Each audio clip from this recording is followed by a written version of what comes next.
पश्चिम बंगाल के चुनाव से पहले सबसे ज़्यादा मुद्दा जो इन चुनावों पर हावी रहा वो रहा एसआईआर का। और कई सवाल भी इसलिए उठे क्योंकि नॉमिनेशंस तक फाइल हो गए, चुनाव की तारीख नज़दीक आ गई, लेकिन एसआईआर की लिस्ट आते आते बहुत देर हो गई। और जब एसआईआर की लिस्ट आई है तो 90,66,000 लोगों के नाम इसमें से कट गए। और ये अपने आप में बहुत ज़्यादा लोगों में एक कहीं ना कहीं चर्चा का मुद्दा बन गया है। जो पश्चिम बंगाल के रहने वाले लोग हैं उनमें कहीं ना कहीं एक डर का माहौल पैदा करने की बात यहाँ पर की गई। और साथ ही अब ये वाकई में एक बड़ा विषय इस लिहाज से भी बन गया है कि ये जो वोटर कटे हैं इसका नुकसान आखिर किसको होने जा रहा है। कुछ आंकड़े यहाँ पर हम आपको बताते चलते हैं जो हमारे सामने फ़िलहाल आए हैं। 90,66,000 वोटरों के नाम जो है वो कट गए, यानी कि अगर उस हिसाब से हम देखें तो करीब करीब अगर ले लिया जाए 1 करोड़ के आसपास अगर मतदाताओं के नाम कट जाते हैं तो ये अपने आप में बहुत बड़ा आंकड़ा है।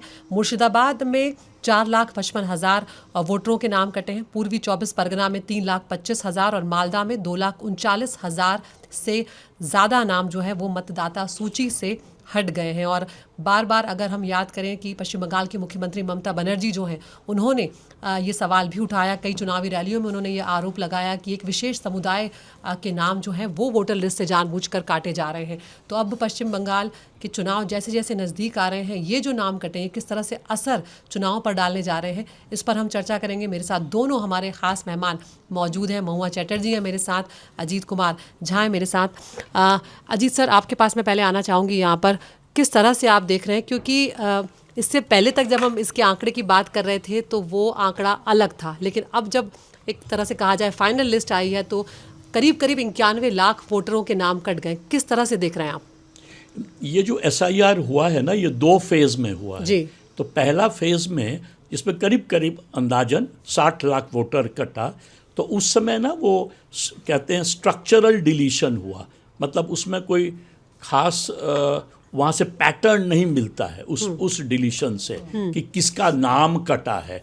तो उससे जो है किसी भी पार्टी को डायरेक्टली फ़ायदा नहीं हुआ, वोटर ही कटा। उसमें कुछ लोग तो डेड वोटर्स थे, कुछ लोग माइग्रेटेड वोटर्स थे, कुछ हो सकता है कि अपना ठीक से फॉर्म्स नहीं भरे हों, कुछ और प्रॉब्लम का भी हो जाता है। जैसे मेरा नाम है अजीत कुमार झा, अब कुमार हट गया तो मेरा नाम कट जाएगा कि देखिए भाई कुमार नहीं है। तो इस तरह के जो डिलीशंस हैं ये स्ट्रक्चरल डिलीशंस थे।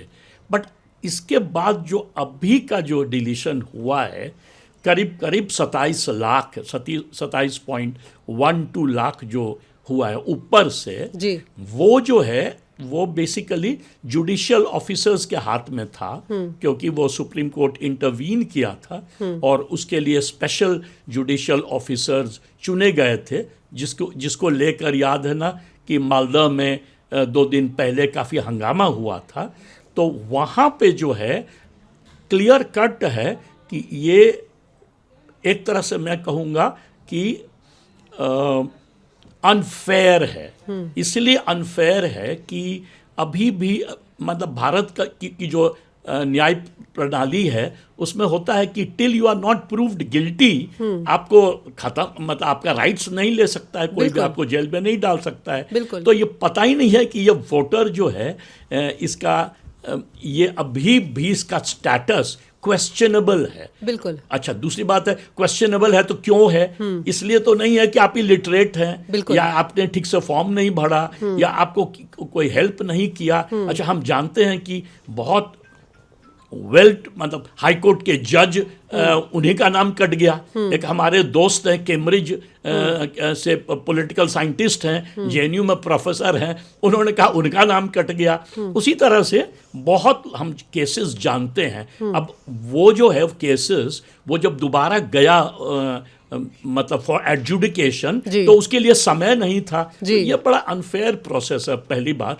और दूसरी बात है कि ये हमें लग रहा है जिस तरह से कटा है वोटर्स का और जहाँ जहाँ से कटा है, जिस सब क्षेत्र आपने ऑलरेडी मेंशन किया कॉन्स्टिट्यूएंसीज, कि ज़्यादातर ये अल्पसंख्यक वोटर, अक़लियत का वोटर कटा है जी।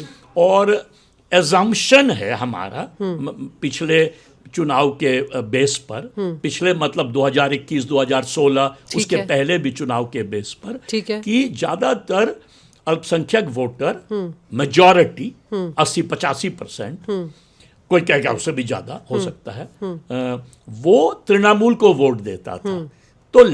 तो सस्पिशन है कि इससे तृणमूल पार्टी का जो बेस है ना, वो वोटर बेस, वो हिट होगा। अब वो कितना हिट होगा, इसका एग्जैक्टली क्या असर होगा नहीं मालूम, बट ये लग रहा है, कोई कह सकता है कि एक तरह से अनइंटेंडेड कॉन्सिक्वेंस है कि minority voters have been targeted. जी महुआ, आपका फर्स्ट रिएक्शन मैं जानना चाहूंगी कि क्या आपको लगता है इससे चुनाव के नतीजे पलट जाएंगे? क्योंकि अजीत सर ने एक बड़ी बात बोली कि अपराध साबित होने तक आप अपराधी नहीं होते हैं। यहाँ पर अभी कुछ भी साफ ही नहीं हो पाया कि कौन वोटर से क्या गलती हुई नहीं हुई, लेकिन अब वो वोटिंग प्रक्रिया से तो बाहर हो गया, तो उसके लिए एक बहुत बड़ा झटका है वोटर्स के लिए। ऐसे में आपका फर्स्ट रिएक्शन क्या है जब आपने ये नंबर सुना कि करीब 91 लाख वोटर्स कट गए? फर्स्ट रिएक्शन तो ऑब्वियस है कि ये देखिए, मोर और लेस 4 लोग हैं मैदान में, या थोड़ा बहुत उनसे ज़्यादा पार्टीज इधर उधर लेके, लेकिन मोर और लेस ये एक बाइपोलर इलेक्शन है between Trinamool Congress, the ruling Trinamool Congress, और मेन ऑपोजिशन बीजेपी। तो वोटर कटेगा तो एक का कटेगा, दूसरे का बढ़ेगा। तो इस हिसाब से अगर हम देखेंगे, और अगर मैंने अभी पूरा डेटा का छानबीन नहीं किया है, लेकिन ज़्यादातर जो देखने में आया है कि अगर माइनॉरिटी वोट्स ज़्यादा कटे हैं, महिला वोट्स ज़्यादा कटे हैं, तो ये तो ऑब्वियस है कि ये तृणमूल कांग्रेस का वोटर्स में से कटे हैं। लेकिन बाकी जिन लोगों का कटा है वो किस तरफ से है, इसका सही छवि अभी हमारे पास नहीं है जी, कम से कम मेरे पास नहीं है। तो वो एनालाइज करने के बाद ही ये पता चलेगा कि इसका असर क्या होता है। लेकिन मैं इसमें एक छोटा सा पॉइंट ऐड करना चाहूँगी। नंबर के हिसाब से तो वोटर हम देख ही रहे हैं कि ये लग रहा है कि तृणमूल के तरफ से वोटर्स ज़्यादा कटे हैं, लेकिन इसमें एक और बात है, बाकी जो वोटर जिनके वोट कटे नहीं हैं उनमें से शायद ही एंटी इनकम्बेंसी, ममता के खिलाफ होने के लिए बीजेपी के वोटर्स होंगे, बीजेपी के खुद के कोर वोटर्स होंगे, फेंस सिटिंग वोटर्स होंगे।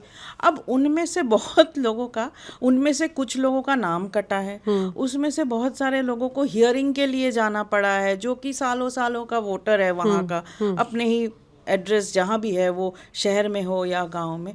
तो उन लोगों में थोड़ा एसआईआर के ऊपर, एसआईआर के वजह से सेंटर और वो सब एक चीज हो गया है ना, सेंटर और सेंटर का रिप्रेजेंटेटिव, यानी कि जो पूरी प्रक्रिया थी उसी पर कहीं ना कहीं सवाल उठ गए, गुस्सा, नाराजगी है लोगों में। हाँ, नाराजगी है। तो उस नाराजगी का क्या असर होगा, किस तरह से वो रिएक्ट करेंगे, ये तो हम ठीक है, वोटिंग के दिन अब यहाँ पर और थोड़ा हम आगे बढ़े कि मान लीजिए कि कुछ जगहों पर तो पूरे के पूरे गांव जो है उनके ही वोट्स कट गए, इस तरह की खबरें आई हैं, लेकिन कुछ ऐसे भी होंगे जिनमें एक परिवार में अगर 7 लोग हैं तो 4 के नाम कट गए, 3 के नहीं कटे। तो अब यहाँ पर अगली जो कवायद होगी, जो अगली जद्दोजहद होगी पार्टियों की, या कहा जाए अगर ये टीएमसी को नुकसान की अगर हम बात कर रहे हैं, जिस तरह से महुआ भी कह रही है, आप भी कह रहे हैं, तो फिर अब अगली जो जद्दोजहद होगी वो इस चीज़ की होगी कि जो बचे हुए वोटर्स है कम से कम उनको बूथ तक लाया जा सके। बिल्कुल, पहला जो एक महुआ बोली जो हम लोग डिस्कस नहीं की है कि माइनॉरिटी के अलावा वुमेन वोटर बहुत जोर कटा है। अब देखिए एसआईआर जहां जहां हुआ है उसका जो स्टडी किया गया तो देखा गया कि जैसे ही एसआईआर होता है तो औरतों का जो पॉपुलेशन है वो घट जाता है बहुत जोर से। इनफैक्ट कुछ स्टेट्स में तो यहां तक गिरा है, ऑलमोस्ट 1 और 2 परसेंटेज पॉइंट्स गिर गया है नीचे। वैसे ही भारत में केरला को यदि छोड़ दें तो सब जगह विमेन का पॉपुलेशन कम है मेन के पॉपुलेशन से, और जब एसआईआर हुआ है तो वो बहुत जोर से गिरा है। पहली बात। और दूसरी बात यह है कि एसआईआर जो बंगाल में हुआ है उसमें वुमेन वोटर कटे हैं बहुत सारे, तो ये डबल वैमी होगा वुमेन वोटर्स पर। एक तो उनका पॉपुलेशन घटा और दूसरा जो वोटर्स हैं उनका नाम कट गया। अच्छा, ये हम नहीं जानते हैं कि वो माइनॉरिटी वोटर्स हैं या हिंदू वोटर्स हैं, वुमेन वोटर हैं। हाँ। तो दोनों ही होंगे, बट हमें नहीं पता है प्रपोर्शन उसमें। पर मैं ये कहूँगा कि जनरली पिक्चर था कि तृणमूल के तरफ वुमेन का झुकाव ज़्यादा रहा है, तो उससे भी जो है इनडायरेक्टली टारगेटिंग कह सकते हैं एक तरह से तृणमूल वोटर्स का ही हुआ है। ठीक है, अब अगला सवाल वही जो मैं पूछ रही थी कि अब अगली जो मेहनत होगी वो इस चीज़ पर होगी पार्टियों की, और टीएमसी का कोर वोट बैंक रही है महिलाएं, क्योंकि तमाम जो योजनाएं हैं वो महिलाओं को टीएमसी लगातार देती रही है। तो अगर अब हम सहानुभूति के पर्सपेक्टिव पे जाएं कि जो वोटर्स का वोट कटा है, अगर वो टीएमसी के वोटर्स थे ज़्यादातर, अगर अल्पसंख्यक देख लिए जाए, आप वो भी छोड़ दीजिए, जाति से भी छोड़ दीजिए, तो कहीं ना कहीं एक सहानुभूति वोटर्स जो होंगे, जो बचे हुए, वो एक मुश्त वोट दे दें, अगर ऐसा लगता है तो ये तभी होगा यदि तृणमूल जम के वोटर का मोबिलाइजेशन करे। जी, अब समय बहुत कम है, बिल्कुल, बट यदि जम के वोटर मोबिलाइज करे और मतदान बहुत हाई हो।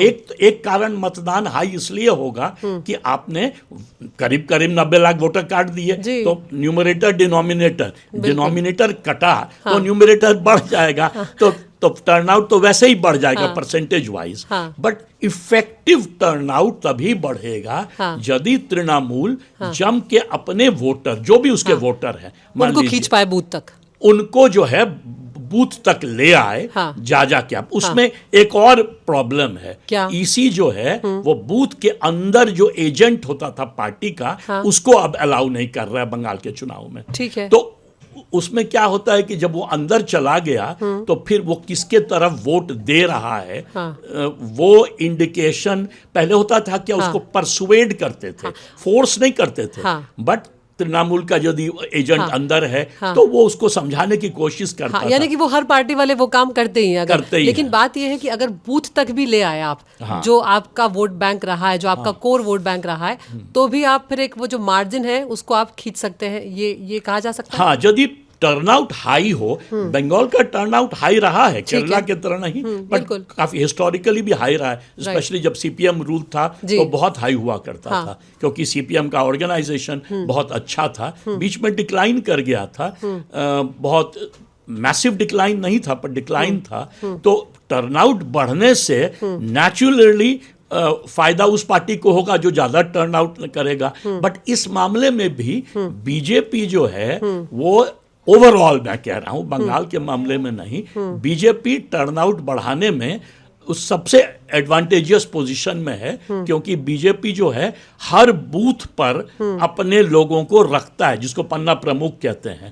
तो अब पन्ना प्रमुख का जो इक्विवेलेंट है वो तृणमूल के पास यदि काफी हो और उसको मोबिलाइज करें, तभी जाके ये जो कॉम्पेंसेशन हो सकता है इस लॉस का, जो करीब करीब 27 लाख वोटर का कटने से हुआ। अब आप ये बताइए कि जैसे कि तमाम जो योजनाएं हैं, महिला लक्ष्मी भंडार या इस तरह की योजनाएं हैं, इनका एक असर हमने देखा है और एक लंबा असर रहा है, क्योंकि ममता बनर्जी को अच्छा खासा टेन्योर मिला है अपने आप को प्रूव करने के लिए, अपना एक बेस वोट बनाने के लिए। तो ऐसे में क्या बीजेपी उसमें सेंध लगा पाएगी? तैयारी है ऐसी? देखिए, ऐसी बात है, मैं उससे पहले एक चीज़ कहूँगी। अभी अजीत जी ने इसकी जिक्र की कि बीजेपी के पास पन्ना प्रमुख है और तृणमूल के पास उसका काउंटर कुछ है या नहीं है। मैं ये बोलूँगी कि बंगाल में बीजेपी से ज़्यादा इस तरह का तैयारी तृणमूल को है, इसलिए कि तृणमूल का 3 टर्म ऑलरेडी सरकार में है, वो ये 4थे टर्म के लिए वो वोट मांगने जा रही है। और जो 2011 में वो पावर में आए थे, तो वो सीपीएम या लेफ्ट फ्रंट का जिस तरह का ऑर्गेनाइजेशन था, उसको निकाल बाहर फेंक के वो खुद उस जगह पे आए थे। तो कहीं ना कहीं ये 15 साल में उनका संगठनात्मक जो वो है वो ज्यादा मजबूत स्ट्रेंथ है, वो उन्होंने किससे ज्यादा है किससे कम है ये मुझे मालूम नहीं है, लेकिन बीजेपी से ज्यादा है, क्योंकि बीजेपी एक नई पार्टी है। बिल्कुल, और बीजेपी ने तो खुद टीएमसी को तोड़कर अपना जो बनाया है वो बनाया। अगर बड़े बड़े नेताओं को कहा जाए तो वक्त लिया है, लेकिन लाए तो आप वहीं से हैं। हाँ, वो ठीक है। जब आप तो उस हिसाब से आपके पॉइंट पे मैं और अजीत सर दोनों ही एग्री करेंगे कि टीएमसी का ऑर्गेनाइजेशन स्ट्रेंथ ज्यादा है। ठीक है, जमीन पे बलबूता है, क्योंकि उसके बगैर तो वो लड़ ही नहीं पाता। तो एक तो वो, दूसरी आप जो पूछ रहे हैं कि जो महिलाओं के लिए उनका स्कीम्स है या दूसरों के लिए, किसानों के लिए, अल्पसंख्यकों के लिए, अल्पसंख्यकों के लिए, एजेड के लिए वगैरह वगैरह मैं अभी देख ही रही थी, बहुत सारे छोटे छोटे स्कीम्स है। अभी अनाउंस भी कर रही हैं ममता, जब उनका जो कैंपेन रैलीज हो रही है उसमें, कि हमने ये दिया है और हम इसको और आगे बढ़ाएंगे, फलाना फलाना। ठीक है। तो वो उन सब का असर तो है लोगों पे, चाहे वो महिला पे हो, महिला पे कुछ ज़्यादा ही है, और महिला से आगे बढ़ के बाकी लोगों के ऊपर भी है। और बंगाल में थोड़ा सा स्त्री शक्ति का भी असर है, तो घर में महिला थोड़ा सशक्तिकरण अगर उनका वैसे ही होता है तो उसका असर जो घर में लोग होते हैं उनके ऊपर भी पड़ता है। तो ये तो है, लेकिन इसका असर ये SIR के खिलाफ किस तरह से इस बार काम करेगा यही देखने के लायक है, और बहुत दिलचस्प इलेक्शन हो रहा है। जी सर, अब जो बात महुआ ने करी हम उसी को आगे बढ़ाएं अगर, तो अब मान लीजिए ये वोटर कटे जो कटे, अब जो फैक्टर्स काम आएंगे वो आएंगे कि जो नेता हैं वो किस तरह से यहाँ पर आगे आएंगे और जनता के सामने किस तरह से आएंगे। हमने पिछली बार 2021 के चुनाव की तस्वीर हमें याद है, जब ममता बनर्जी के पैर में चोट लगी थी, वो व्हील चेयर पर आ रही थी, और किस तरह से एक अलग अपील उन्होंने पैदा की थी लोगों में, और उसका असर हमने चुनाव में भी देखा। एक शानदार जीत उन्होंने दर्ज की। क्या इस बार अब आगे के जो दिन बचे हुए हैं उसमें ममता बनर्जी का जो करिश्मा है वही सबसे ज़्यादा मायने रखेगा लोगों को खींच के लाने में? एक तो ममता बनर्जी का करिश्मा जो कि पहले भी था और आज भी है। दूसरा कि ममता बनर्जी SIR को अपने वोटरों के पास जाके किस तरह से एक्सप्लेन करती है। यदि ममता जाके बोलेगी कि देखो ये ऑफिशियल मशीनरी ने हमारे छाती पे लात मारा है, हमारे वोटरों को काट दिया है, तो अब जो तुम लोग जो बचे हो, तुम लोग सब मिलके वोट नहीं करोगे, तो शायद हम ये चुनाव के पहले ही ऐसा प्रोसेस किए जिससे मैं हार जाती। तो ऐसा यदि कन्विंस कर सके, अब ये कन्विंस जाके करना है हर डिस्ट्रिक्ट में, हर कॉन्स्टिट्यूएंसी में। ममता सब जगह तो नहीं जा सकती, तो ममता का जो मशीनरी है, विमेन वोटर्स का जो उनका एक मशीनरी है, तृणमूल का अपना जो मोहल्ला, हर मोहल्ले में तृणमूल का प्रेजेंस है, तो वो तक, उन लोगों तक यदि ये बात चला जाए कि ये पहली बार बंगाल के इतिहास में चुनाव हो रहा है कि चुनाव के पहले ही जो है हम पे चाकू मारा गया है, ये यदि कन्विंस का, हाँ हमला कहते हैं बंगला में, तो ये यदि कह दें, अच्छा, और इस हमला को, इससे कैसे लड़ें, तो जम के मतदान करें, जम के जाके तृणमूल के लिए वोट दें, तो फिर असर, पूरा चुनाव फिर बदल सकता है। बिल्कुल ठीक है। महुआ, ऑन अ लाइट नोट, ये बीजेपी का इस बार जो कैंपेन है उसमें नई बातें तो बहुत सारे नहीं है, लेकिन एक बहुत इंटरेस्टिंग चीज़ हो रही है। क्या? मुझे कहा जा रहा है, मैं तो अभी दिल्ली में बैठी हूँ, लेकिन मैंने देखा, फोटो भी देखा, बहुत सारे बीजेपी के जो उम्मीदवार हैं वो आजकल सुबह उठ के बाजार से मछली खरीद के वो मछली साथ में लेके चल रहे हैं ताकि लोग उसको देखें, क्योंकि ममता बनर्जी ने वो कहा था कि ये आ गए तो अंडा और मछली नहीं खाने देंगे, तो इसलिए अब सब मछली लेके घूम रहे हैं। डिस्प्रूव करने के लिए, हाँ, तो उसको डिस्प्रूव करने के लिए लोग आजकल ये लाइन में भी कैंपेनिंग कर रहे हैं। मतलब अब जो खाना भी खा रहे हैं तो ओपनली खा रहे हैं। हाँ, मतलब हम आपको बंगाल को वेजिटेरियन नहीं बना देंगे, हम आपको खाने देंगे। और ये बंगालियों की बहुत कमजोर नस्ल है, बहुत ज्यादा। तो चलिए फिर अब ये देखना होगा इस बार कि ये जो वोटर्स कटे हैं इनका किस तरह का इम्पैक्ट जो है वो ओवरऑल वोटिंग पर देखने को मिलेगा, और अगर एक मुश्त वोटिंग होती है तो क्या वो ममता बनर्जी को फ़ायदा पहुंचा पाएगी या इसका सीधा फ़ायदा बीजेपी को होता हुआ नजर आएगा। इसके लिए थोड़ा हमें इंतजार करना होगा। लेकिन बंगाल का संदेश में आज इतना ही। नमस्कार।